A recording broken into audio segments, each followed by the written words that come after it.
The next big part of theater is tech. And honestly, like this is my speciality. This is my stronger point. I've really gotten to the tech side of theater ever since I was in high school. I did like the lighting and stuff. So I took this role a lot when it came to the performing arts. Tech is a big part of theater, and for a lot of people, tech actually goes very unnoticed.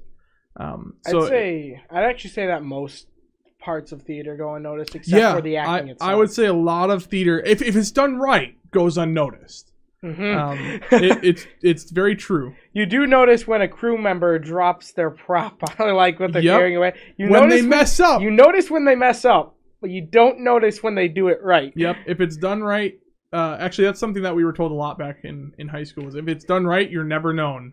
The unsung heroes of the show, you know.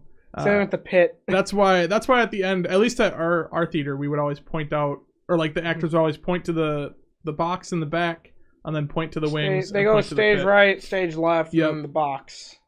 And if it's musical, and then if it's musical, then they go down to the pit. They reference the pit too. But with the technical side of theater, I included the stage manager in here.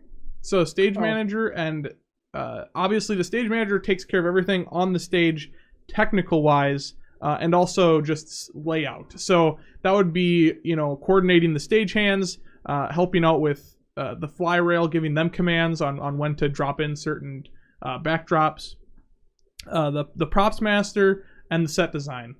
Those are all things that the stage manager kind of has bearing over. Does that seem correct, Joe? Is that? Yeah. I mean, without the stage manager, there really wouldn't be much of a show.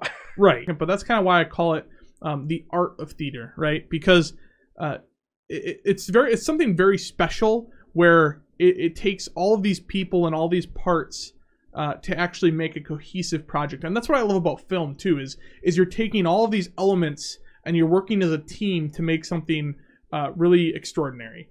And it's special. And I think it's a really interesting form of art. By the way, interesting thing that I actually noticed this right before our stream started, and James was like, "What are you trying to say?" And I was like, "I'll say it for the stream." It was theater. If you think about it, has one too many letters, but if it wasn't for the extra E, it would be an anagram for the art. Oh, bro, that's really cool. I noticed that right before we started. Art. If it wasn't for the fact that it has one extra E at the end. The art of theater. It would be an anagram for the art. That's pretty cool. Stagehand, aren't those the people that, like, moves around the... Mm-hmm. Okay. Nowadays, we just call them running crew at our school. Really? Okay. Yeah, they call them running crew. I think we called them... Well, we called them the crew, is what we called them when we were there. Yeah. But they can also be called stagehands. But they would also help with building the sets. So they're not just the ones moving the props, but they would help build the sets as well. And then the fly rail operator, that was something that you have to know what you're doing, and you need to be cautious and know your safety. Safety first when it comes to the fly rail operator. At the last musical, I got hit by a scrim. Did you really? Yeah, I did.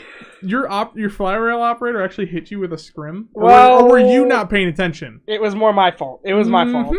Yep, that makes sense. Yeah, I didn't get off this. I went out. I didn't get off the stage fast enough, and I kind of got. It hit my shoulder. It didn't hit my head, so it wasn't that bad. But yeah. Yeah. And for those of you that don't know what the scrim is, it's like another curtain. It's like a white curtain that drops in between, and they're pretty heavy. But yeah, fly rail is a pretty important role, but it's also one of the most dangerous, I would say, because on top of dropping the curtain or whatever on someone, or whatever you're lowering, you also have the danger of weights. So when you're putting weights on the top of them, because you go up to the top to put weights on your rail to compensate for the weight of the curtain or whatever backdrop you're putting up.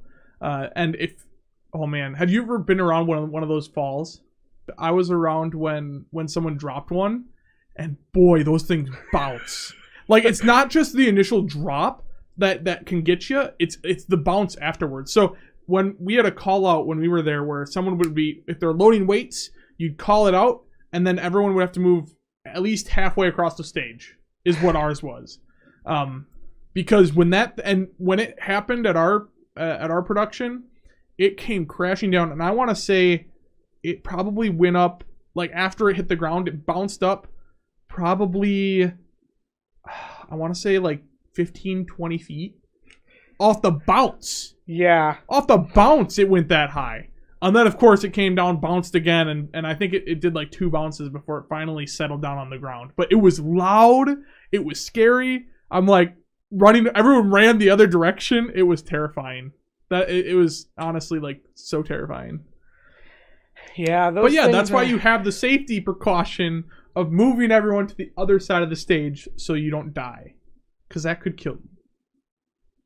And that's the theater.